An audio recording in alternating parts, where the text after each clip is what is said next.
spiritual gospel. I don't quite know why they say that, because to me they're all spiritual gospel. But I think it's because the way that he organizes his thoughts are based consistently on this idea of belief. But we got to remember that that's the purpose of the book, right? The purpose of the book determines the individual purpose of the pieces of the book. And all the pieces of the book are building us to understand that we ought to believe that Jesus is the Messiah, the Son of God. And that in believing in him, we might have life in his name. And so we come to chapter 2. And we'll just go through the first half of chapter 2, mainly because we just only have enough time for that. But as we go through the first half of chapter 2, I'm struck by a few things before we even get into it. Because we got to ask ourselves, why does this make us believe? And what does this teach us about believing? And we have to confront the words of Jesus to his mother. Because I don't like when people come to a text and they try to excuse things away. So we have to confront the way that Jesus talked to his mother. We know that Jesus is sinless. So there is nothing wrong with what he said to his mother, but we do have to reflect that the way that he spoke to his mother, it does seem strange, and it does imply that there's a conflict between them. And what does that have to do with belief? Because the writer put that in there for a reason. So I'll begin reading chapter 2. On the third day, there was a wedding at Cana in Galilee, and the mother of Jesus was there. Jesus also was invited to the wedding with his disciples. When the wine ran out, the mother of Jesus said to him, "They have no wine." And Jesus said to her, "Woman, what does this have to do with me? My hour has not yet come." His mother said to the servants, "Do whatever he tells you." Now there were 6 stone water jars there for Jewish rites of purification, each holding 20 or 30 gallons. Jesus said to the servants, "Fill the jars with water." They filled them up to the brim. And he said to them, "Now draw some out and take it to the master of the feast." So they took it. When the master of the feast tasted the water now become wine, and did not know where it came from, though the servants who had drawn the water knew, the master of the feast called the bridegroom and said to him, "Everyone serves the good wine first, and the people have drunk freely. Then the poor wine, and you have kept the good wine until now." This, the first of the signs Jesus did at Cana in Galilee, and manifested his glory, and his disciples believed in him. After this, he went down to Capernaum with his mother and his brothers and his disciples, and they stayed there for a few days. Now, what did Jesus do? Let's just talk about this conflict that he has with his mother. And I think the conflict that Jesus has with his mother is the kind of conflict that we will always confront as believers, and it's uncomfortable. And it's this uncomfortable idea of that people who taunt us will often say. They'll say something to the effect of, if God is real, let him strike into light. Right? And they say that, and you know, sometimes I agree with them. I'm like, God, why would you do that, right? Right? Why don't you just make like a little pillar of fire come above the church, and then people wouldn't play no games. They wouldn't rip metal off the church and set it. Remember they did that to us? Yeah, twice. Right? So maybe stuff like that wouldn't happen. Maybe if somebody shot out a Christian with a gun, and then an angel appeared and a bullet ricocheted and killed everybody and killed them in the symbol of a cross, then they would all believe, and they wouldn't have no reason not to believe, right? They're like, God, you could do it, but why don't you do it? Right? And so, we're always confronted and tempting and saying, God, and we don't want to say it this way, but this is what we really mean. God, are you really doing enough to make people understand that they should believe in you? Right? That's the thought that we often come to the Lord with. God, are you really doing enough? I get it, God, you know, sitting there and visible and stuff. I know you love me and everything, but I mean, if you did a few miracles right now, that would definitely help, brother, you know. And we're confronted with that, and there's a problem with that, right? Because we come to God and we're basically saying, you're not doing enough. And so, you might be like, well, what does that have to do with Jesus' mother? Well, look what she said. She said, they have no one. And what did he do?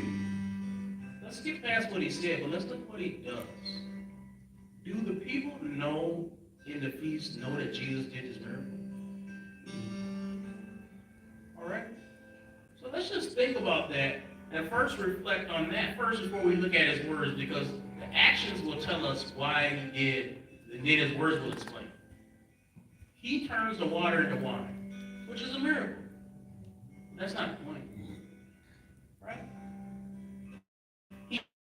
He does this miracle in such a way that nobody really sees him do it. You notice that? He just tell them, pour some water, take it out. They pour water, they take it out. Now, if it was me, I would have did some hocus pocus. I would have did a holy dance, something like that. He didn't do that, right? They were in the back. Nobody else saw what he was doing. Hey, servants, just a few servants, right? Pour some water, take it out. The master of the feast doesn't know he did it. The bridegroom was called to the master of the feast. He didn't know who did it. Nobody knew who did it except for Jesus and the servants and his disciples. And that's, I believe, Mary's problem. Because Mary wanted Jesus to prove that he was the Christ to everybody. Okay? Because look what he says. Woman, what does this have to do with me? My hour has not yet come. Now, we have to try to interpret it.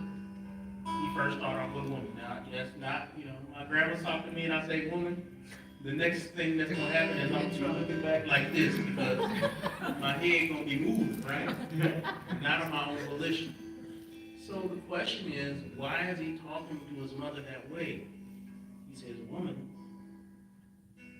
what does this have to do with me? It's not my work, and it's not my will to declare my glory right now. Now you might be like, okay, why not? Let's look at the apostles, because didn't the apostles have the same problem? Jesus, when will you inherit the kingdom? Right? When will you establish the kingdom? Hey, can I be on your right hand? My brother be on your left hand? Who's going to be the greatest in the kingdom? In other words, God, okay, forget all this history that's going to happen. Establish the kingdom right now. Right? Why we got to wait? Why we got to go through all this? And Jesus says no to that. And we struggle with God on that. Because we struggle with the idea that God could make everything right, but he doesn't. We struggle with the idea that we know God is true, but God is not trying to prove it to everybody. And we know he's not. And God, in Jesus' form, right? The Son of God makes it clear, I'm not going to do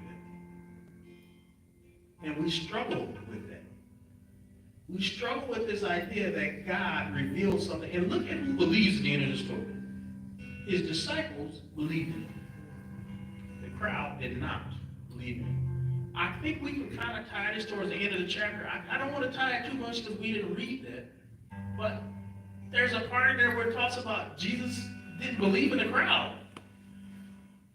And you get this idea that Jesus is privately revealing who he is, but he's not about the public understanding who he is. And we wrestle with that. We wrestle with that. because we know that Jesus is so good. He's so good to us that we want to share him to everybody. And that's part of our Christian work. But we also have to confront the fact that without God's private revelation, they will not know. And you know what we are? We're married. Sometimes when we pray, we're married. Hey, turn this water into wine in front of everybody. Well, we need to realize that we're also the disciples. We believe because we saw something. We wish everybody else would see it, but they didn't see it. It kind of reminds me of that cartoon about the W.B. Frog. Y'all remember the Warner Brothers Frog? He would get up and dance, but every time the man showed somebody else, the frog just laid there like he was dead. Right? And he looked really crazy sometimes. Sometimes that's us Christians, right? Man, you know, I told somebody at work, this is lady in my church, she had cancer, we prayed for her. The doctors couldn't explain what happened. They looking at me like, they looking at each other. They don't want to say it to you, they looking at each other. There you go. You didn't see the wine, that was water, and it turned to wine. God, how come you didn't do it in front of them so they could see it? It wasn't for them. It wasn't for them. It was for you. We have to confront that. And that's the hard part about believing. And this is the lesson that of believing that he's saying in this passage. That just because God shows enough for you to believe doesn't mean that everybody else will believe. But we have to get past, and this is a personal struggle for me, we have to get past the desire to always want to prove ourselves right. And that's hard. I had to tell my son that the other day, and I was like, dude, I'm not even learning this lesson yet. You can't prove yourself right every time. You just can't. Sometimes you just got to be silently confident that you did the right thing. And that's faith, right?